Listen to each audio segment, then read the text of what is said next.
Ladies and gentlemen, Barton Drake speaking.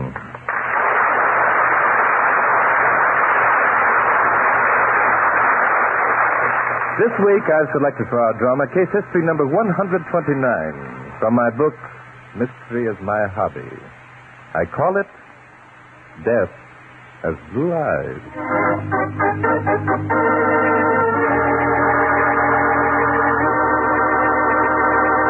And now to Glenn Langan as Barton Drake in the first act of Mystery is My Hobby.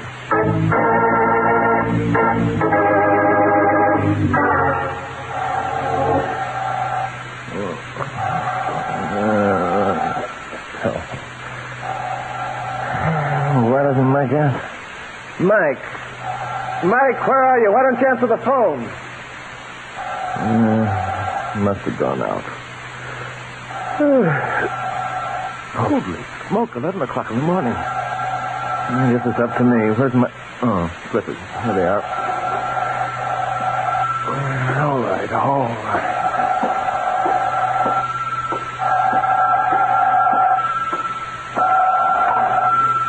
Hello. Is this Barton Drake? Yes? The Barton Drake? Oh, who's this? Leslie Fraser. Remember me? We met last summer at Dad's party. Huh? You must forgive me for calling you, but... I didn't get your name. Fraser, darling. Leslie Fraser. Now, don't tell me you forgot me. I couldn't take that, not on top of everything Oh, else. yes, Miss Fraser. I'm sorry that you woke me out of a sound sleep. Well, that's inexcusable, I know, but really, darling, this is an emergency. Yes, well, this might help some if you tell me about it. Yes, of course, Bart. I'm in a sort of embarrassing predicament. I think I'm going to need your help, sadly. Yeah? Well, go on. It appears that last night I murdered my stepfather.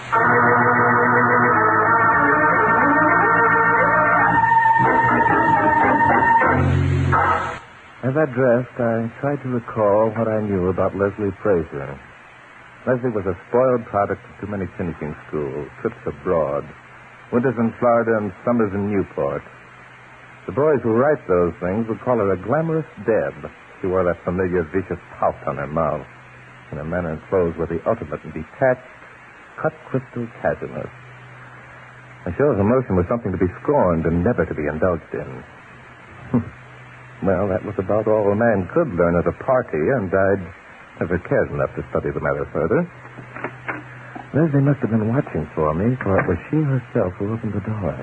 But you are a beautiful hunk of man. I'd forgotten, Blue Eyes. Yes. Well, we'll go into that later. What's this about you killing your stepfather? Silly, isn't it? Murder is never silly. You're the only one I could think of to turn to, Bart. What do you want me to do? I thought maybe you could give me some answers. Me give you answers? You should have those yourself. I'm afraid I haven't. Did you kill your stepfather or didn't you? That's just the point. I don't know. What do you mean you don't know? I didn't have that much against the old coot. I don't see how I could have done it.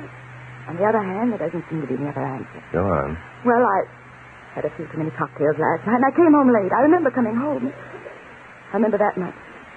But after that, everything's a blank. Yes, that sometimes happens. Well, this morning when I staggered to my shower, there he was on the floor of my bedroom with a knife in his back.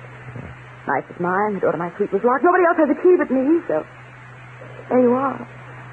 Can't see how anyone else could have done it to you.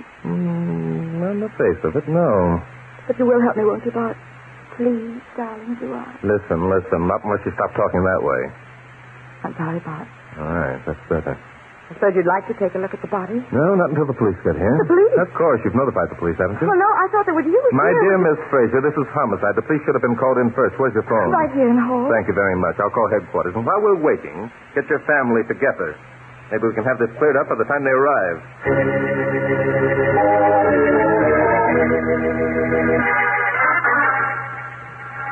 Got a lot of nerve, Leslie, calling us in here like this. I'll say you have.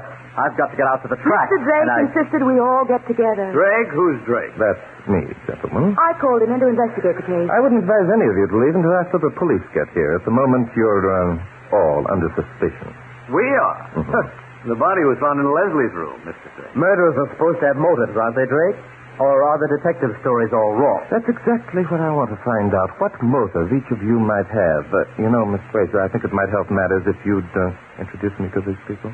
This is Ted McCrae, my foster brother. Your foster brother? Yes, I came along with Ballard when he married Leslie's mother. So, and who is Ballard? Ballard McCrae, my stepfather. The body, you know. Oh, yes. And who's this gentleman? Oh, I'm Wendell Nash, a cousin. A poor relation, if you please. And don't you believe they all don't let me know it. Oh, don't be an ass, Wendell. Oh, don't mind me. I'm proud to say that I haven't any use for any one of this family. That is, except Leslie. Well, I'm very glad to see that at least two of your friends. Yes, Leslie and I are engaged to be married. Well, Oh, that's a laugh. Ballard said if those two ever got married, he'd cut them off without a cent. What was it you said about motives, Mr. Nash? Ted, you're a louse. In a minute, I'll tell him about Mimi. You do, and I'll knock your ears off. I think I will anyway. Why, you... Now, just a minute. Just a minute. Wait, cut it out. Ted, for heaven's sake, lay off, Wendell. Oh, my. The yellow bully. He couldn't have done that if he wasn't bigger than me. We're all a bunch of spoiled brats, Bart. Speak for yourself. You're just sore because Dad cut your allowance down after your mother died. Leave my mother out of this. You're sore because Dad didn't approve of your drinking and partying. Shut up, Ted. You're nothing but an imposter anyway. How long has your mother been dead, Miss Fraser? About a year. I see. And when she died, she left all the family money in Mr. Ballard McCrae's hands to dole out to you folks as he saw fit? Yes, that's right. The stingy old so-and-so he was, too. Tell me, do any of you know the terms of Mr. McCrae's will? I'd say that we all do. Well, what are they? Ted and I, to get the most of it, a third share goes to Wendell. Well, that settles the motive question in a general sort of way. The desire for money seems to fit all three of them. You haven't proved a thing. Not a solitary thing. And there's also hate. And that fits all three of us, too, I'm afraid. Yes, I'm afraid. Tell me, Leslie, when you came in last night, was anyone with you? Yes, I met Ballard outside. We came in together. Did you have your own key or did someone let you in? Right. I'm not sure. It's all quite vague, but I believe someone let us in. Now, I can answer that. I did. You did? What was your sister's condition? She was as drunk as a goat. Did she and Ballard have any... I'll say they were fighting like a couple of cats. And where did this fight take place? Well, I seem to remember that much. It was right outside my door. Ballard told me what a stinker I am. He went to his suite, and I went into mine. I went right to bed and passed out. Passed out? Yeah. You could have both gone into your room. Had your fight in there. You could have killed him there. I suppose that's the way it had to happen, only I'm certain he didn't come in. And how did he get into your room? I don't know. I have the only keys. They were lying on my dressing table this morning when I got up. You say that the knife that killed your stepfather was yours. Yes, it was a Japanese knife. Boy I knew in the South Pacific sent it to me. What kind of a lock's on the door? Ordinary spring lock. Then the murderer could have gone out and locked it by simply shutting the door. Oh, anyone could have gotten out all right. It's the getting in that worries me. Nobody could have done that without having a key, so figure it any way you want to. It still leaves me. Well, that must be the police. I'll go let them in. I'll leave this mess up to you, Blue Eye. Have them wait in the library. I'll be right down.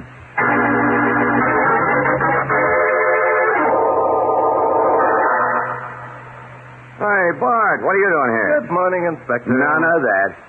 How'd you find out about this? Why, Miss Fraser called me, Inspector. She wants me to help her. You going to? Maybe. Come on, man. Let's go up to the murder room. You, haven't touched anything, have you? You know me better than that. Well, you can't blame me for asking.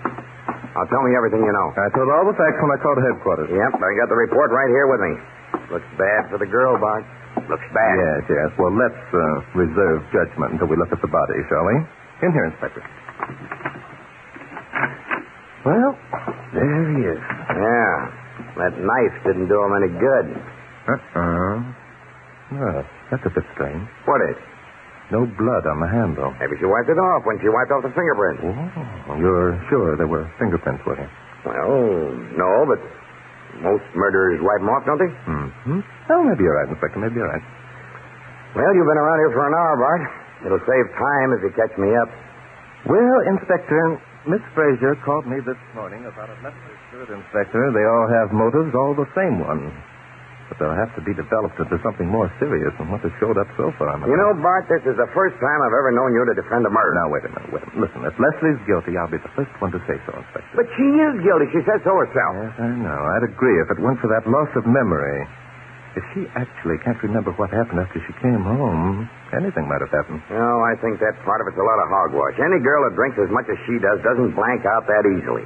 I think she's as guilty as sin. No, not for sure. Of course, with her looks and her story, she'll probably only cop a charge of second degree. No, Inspector. This is all too neat. It's a neat little package all tied up for the jury. There's something wrong with this picture. Something terribly wrong. Bart, that gal calling you Blue Eyes has gotten under your skin. you go on with your work, Inspector. And listen, be sure to examine that knife handle for fingerprints. If there's any on it, I'm betting they're the girls. Turn those around a bit more. I'm going to try to develop the motive.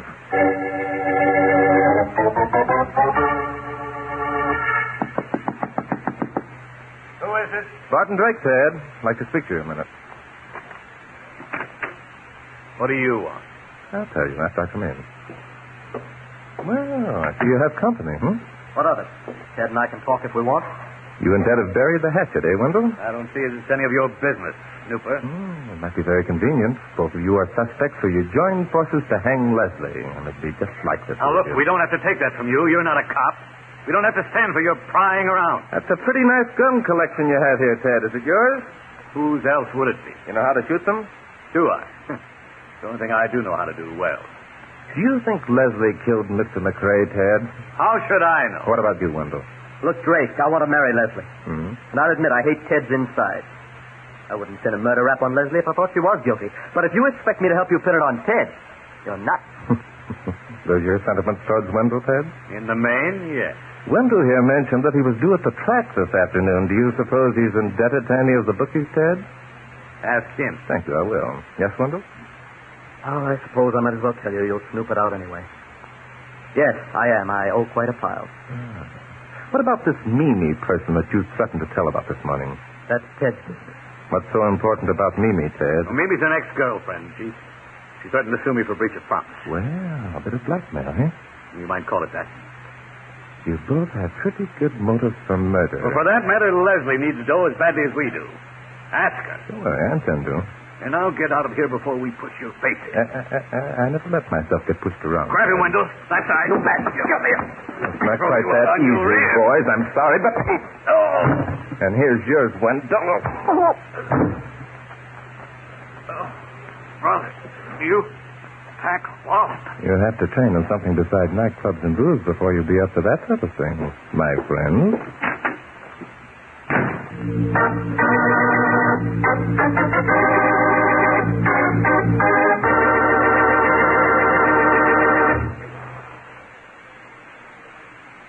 Now, back to Glenn Langan as Barton Drake, and mystery is my hobby.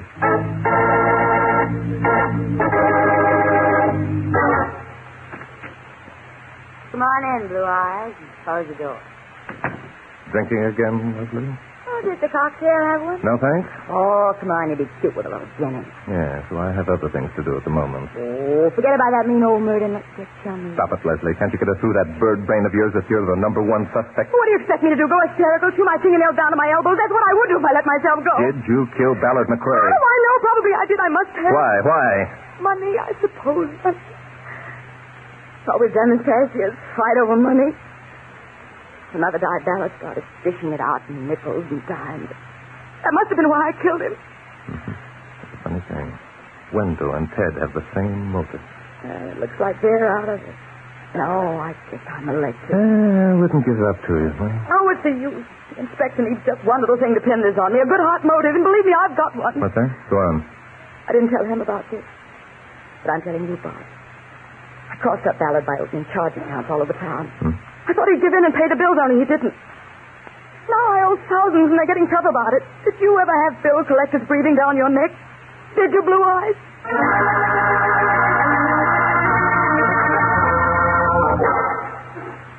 There's something that bothers me about this case, Inspector. Nothing bothers I've just had another talk with all three of the members of the family. They're all of them too willing to tell the world about how much money they owe. What do you mean? I think I'll go out and make a few calls on the creditors, Inspector. What on earth for? Just to satisfy a hunch. Oh, by the way, whose fingerprints did you find on the knife? The girl's? Was lousy one. Oh, good, Inspector, good. Now I'm almost positive that she isn't guilty. Bog, the trouble with you is that you fall too quick for a pretty ankle. For a pretty face. Yeah, that's right, Inspector. And did you notice Leslie has both? How's it doing?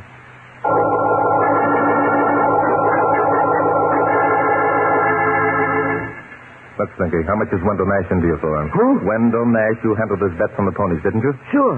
He says you welched on some bets. How much? I want to know the truth. What did You you must be wrong, Mr. Drake. Nash don't owe me nothing. Not a red cent. You're Mimi LaFront, aren't you? You bet I am. You're a friend of Ted McCrae. Are you a friend of Ted? She ain't this little girl. Never mind that. How much you asking? What for? For that threatened breach of promise suit. Oh, that I ain't asking nothing. I already been paid.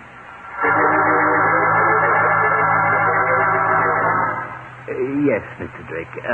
Miss Fraser did owe us quite an amount. We were quite worried about the matter. Did owe you? Does that mean she doesn't owe it now? Well, Mr. Drake, I'm not supposed to tell this, but as long as Mr. McCrae is dead, I guess it'll be all right. Go on. The bill was paid last week. Did Miss Fraser pay it with cash? Oh, Miss Fraser didn't pay it. Mr. Ballard McCrae did. Only we weren't supposed to let his daughter know. I see. Mr. McCrae was a fine man, a mighty fine man. Back all ready, Bud? Yes, Inspector? What'd you find out? Enough to convince me a tragic mistake's been made. Yeah, what? I think I'll be able to tell you after we've examined Mr. Ballard McCrae's room. There's a bunch of papers, Bud. Let me see. Yes, indeed. What are they? Here's a receipt signed by one Slinky Forbes, a gambling debt paid in full. Oh. And here's a release from a breach of promise suit, settlement in full, signed by a Miss Mimi LaFont. Here's a bunch of receipt of bills from various department stores, bills made out to Miss Leslie Fraser. Well, I'll be darned. Go on, look some more, Inspector. You're doing fine. Yeah. Hey, look here, Inspector. What have you got? A gun. Bart, are you nuts? McCrae was killed with a knife. I know, but don't you think it a bit strange, Inspector, that a gun should be lying around with the safety catch off? Well, sure, but after all, there's a lot of time. You guys still snooping around? Come in, Ted, come in. I want to ask you some questions. I can't tell you anymore. Yes, I think you can. What was Ballard McCrae wearing when he came in last night? What?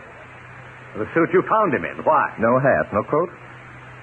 Come to think of it, I guess he was wearing a hat. His gray hat and gray topcoat. Yes, that was it. No, just wait a minute, please. I want to look in the closet over here. Ted, these be the ones, Ted?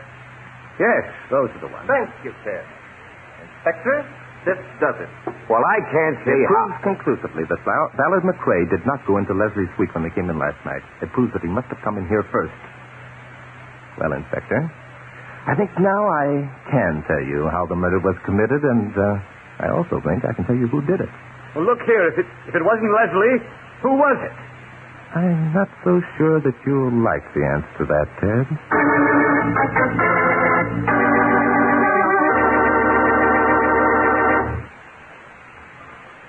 And now, back to Glenn Langan as Barton Drake and... Mystery is my hobby.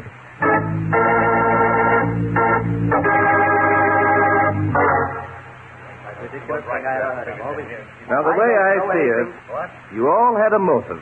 A motive that was exactly the same in every case, the need of money. You can say that again. Ted here had a girl blackmailing him.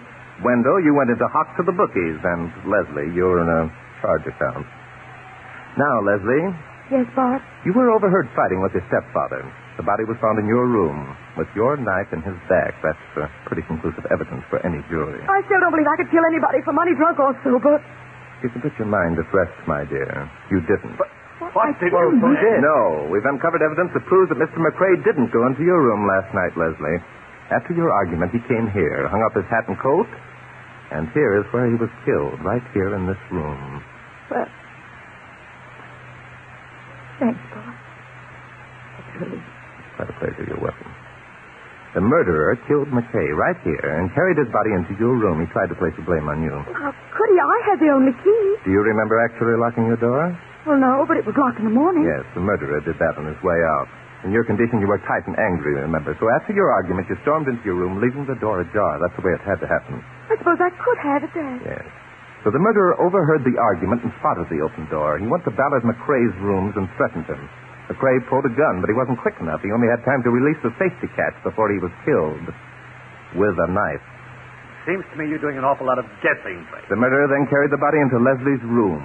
He removed his knife and substituted Leslie's in the wound and left, snapping the lock as he went out. Wait a minute, Bart. That's carrying it a little too far. Is it, Inspector?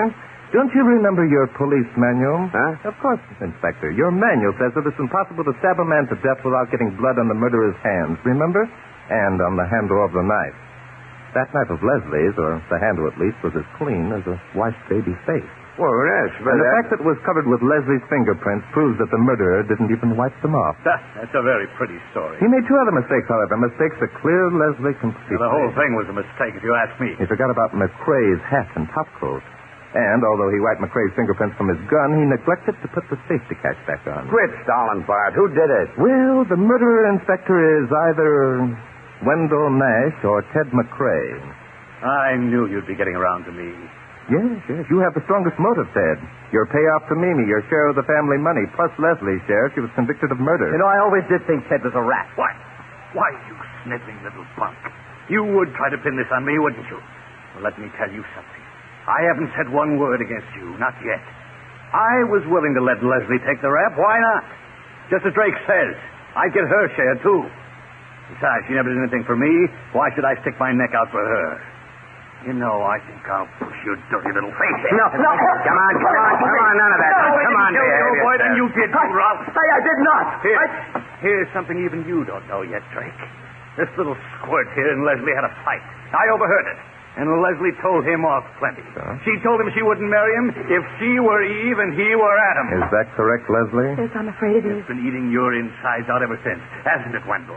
So I suppose you tried to grab your cut of the dough and get even with Leslie all in one filthy jet. Well, that's about it, Inspector.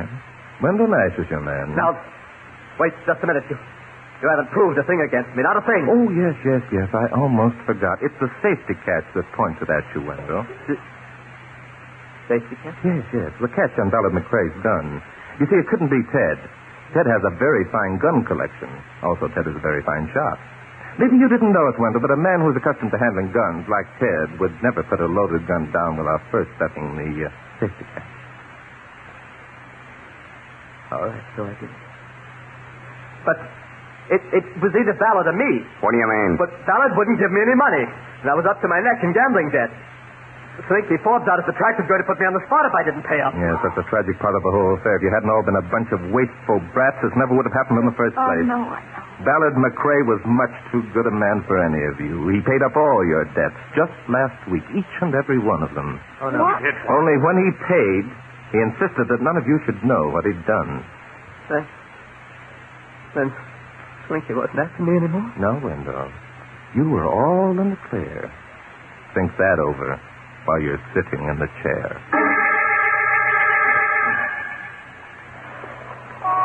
Well, Bart, now that's over. I think I'll spend the rest of the day at the race. You better stay away from Slinky Forbes, Inspector. I don't need his tip. I get a sure thing in the fist. Sure thing, yeah? Yeah. A little filly named Blue Eye. All right, go ahead, Inspector. And listen, while you're at it, will you put $2 on her nose for me? Why don't you come along? Place your own bet. No, Inspector. Not today. Mystery is still my hobby.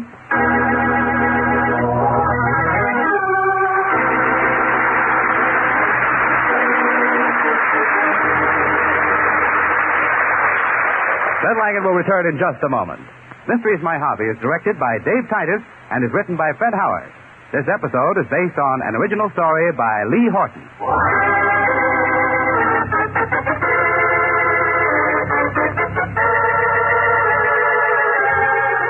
Our original music was composed and played by Len Salvo. Included in our cast were Ken Christie as Inspector Danton, Betty Lou Gerson as Leslie Frazier, Jack Edwards Jr. as Wendell Nash, and Willard Waterman as Ted McCrae.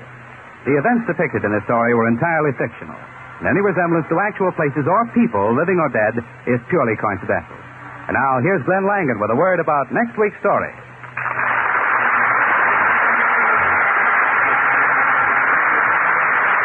Thank you, Bruce Buell, and thank you, ladies and gentlemen, for bringing with us tonight. Next week, plan to join us again when I bring you case history number 130. It's a story of murder and dreams of adventure. I call it Death in a Chili Bowl. Until then, this is Glenn Langan saying adios.